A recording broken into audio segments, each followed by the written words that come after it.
Hi friends, வாங்க என்னோடய ஸ்டைலில் ஏர் ஃப்ரையரில் எப்படி கிரில் சிக்கன் செய்கிறது அப்படிங்கிறது தான் பார்க்க போகிறோம். இது ரொம்ப சாஃப்டாக, டேஸ்டியாக, ஜூஸியாக இருக்குங்க. ஃபஸ்ட்டு நம்ம இதுக்கு ஒரு முழு சிக்கனை இந்த மாதிரி நல்லா கீரல் போட்டு வாங்கிக்கோங்க. கடையில் கீரல் போட்டு கொடுத்துருந்தாலும் அதை இந்த மாதிரி நீங்கள் கிட்டக்க நல்ல கீரல் போட்டுக்கோங்க. அப்போ தான் மசாலா எல்லாமே உள்ளே இறங்கி வரும். இதை நல்லா உள்ளார எல்லாம் நல்லா க்ளீன் பண்ணிவிட்டு அதில் இருக்க ஈரப்பதம்லாம் நல்லா ஒரு டிஷ்யூ பேப்பர் வச்சு தொடச்சி எடுத்துக்கோங்க. இப்போ இதுக்கு தேவையான மசாலா அரைச்சி எடுத்துக்கலாம். ஒரு மிக்ஸி ஜார் எடுத்துக்கோங்க.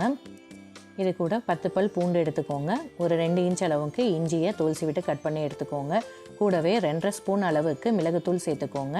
1/4 டீஸ்பூன் அளவுக்கு சோம்புத்தூள், 1/4 டீஸ்பூன் அளவுக்கு ஜீரகத்தூள் சேர்த்துக்கோங்க. ஒரு 1/2 ஸ்பூன் அளவுக்கு கரம் மசாலா பவுடர் சேர்த்துட்டு காரத்துக்கு தகுந்த மாதிரி மிளகாய்த்தூள் சேர்த்துக்கோங்க. இது கூடவே கலருக்காக நீங்கள் கலர் பவுடர் எதுவும் சேர்க்காம கூடவே ஒரு 2 ஸ்பூன் அளவுக்கு காஷ்மீரி மிளகாய்த்தூள் சேர்த்துட்டு தேவையான அளவு உப்பும் சேர்த்துக்கோங்க. இது கூட கொஞ்சமாக தண்ணி விட்டு இதை நல்லா நைஸாக அரைச்சி எடுத்துக்கோங்க. இப்போ அரைச்சி எடுத்துகிட்டு வந்தாச்சு. இப்போ இது கூட 2 டேபிள் ஸ்பூன் அளவுக்கு எலுமிச்சம்பழம் ஜூஸ் சேர்த்துக்கோங்க. இது நல்லா புளிப்பு கொடுக்குங்க, டேஸ்ட்டும் சூப்பராக இருக்கும்.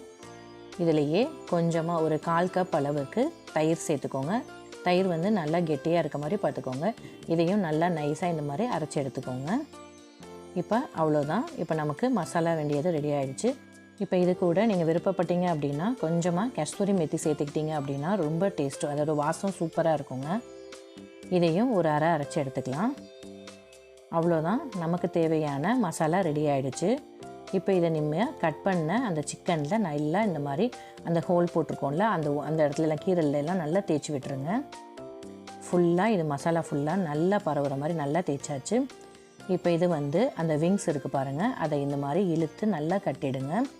ஏன்னா நம்ம இது ஏர் ஃப்ரையரில் அந்த ரொட்டேஷன் மோடில் தான் நம்ம இதை வேக வைக்க போகிறோம். அதுக்காக நீங்கள் நூல் இல்லைன்னா இந்த மாதிரி துணியை கூட கட் பண்ணிவிட்டு இந்த மாதிரி கட்டி எடுத்துக்கோங்க. கூடவே அந்த 2 காலையும் சேர்த்து வச்சு இந்த மாதிரி கட்டிட்டு எக்ஸ்ட்ரா உள்ள நூலையும் இந்த மாதிரி கட் பண்ணி எடுத்துருங்க. அவ்வளோதாங்க. இப்போ இது நல்லா ஊறி வரணும். அதுக்காக ஒரு பாத்திரத்துக்கு இதை அப்படியே மாற்றி வச்சுட்டு இதை ஃப்ரீசரில் ஒரு 7 மணி நேரத்துக்கு அப்படியே ஊற விட்டுருங்க. நீங்கள் எப்போ செய்ய போகிறீங்களோ அந்த நேரம் 1 மணி நேரத்துக்கு முன்னாடி வெளியில் வச்சு அதுக்கப்புறமா இதை நம்ம வறுத்தெடுக்கலாம். இப்போ பாருங்கள், நான் ஏர் ஃப்ரையரில் இந்த மாதிரி ரொட்டேஷன் மோடில் தான் இது வேக வச்சுருக்கேன். இது பாருங்கள் எவ்வளோ ஜூஸியாக இருக்குது பாருங்கள். உங்களுக்கு ஏர் ஃப்ரையரில் எப்படி செய்யணுன்ற டீட்டெயில் வீடியோ வேணும்னா கமெண்ட்டில் சொல்லுங்கள், நான் கண்டிப்பாக இதை செய்கிறேன். பாருங்கள் எவ்வளோ கிறிஸ்பியாகவும் இருக்குது, நல்லா ஜூஸியாகவும் இருக்குது. இப்போ நான் பிச்சு காமிக்கிறேன் பாருங்கள், எவ்வளோ சாஃப்டாக ஜூஸியாக இருக்குது பாருங்கள். இதோட டேஸ்ட்டும் சூப்பராக இருக்குங்க. இதோட ஃபுல் டீட்டெயில் வீடியோ உங்களுக்கு வேணும்னா நீங்கள் கமெண்ட்டில் சொல்லுங்கள். Thank you friends.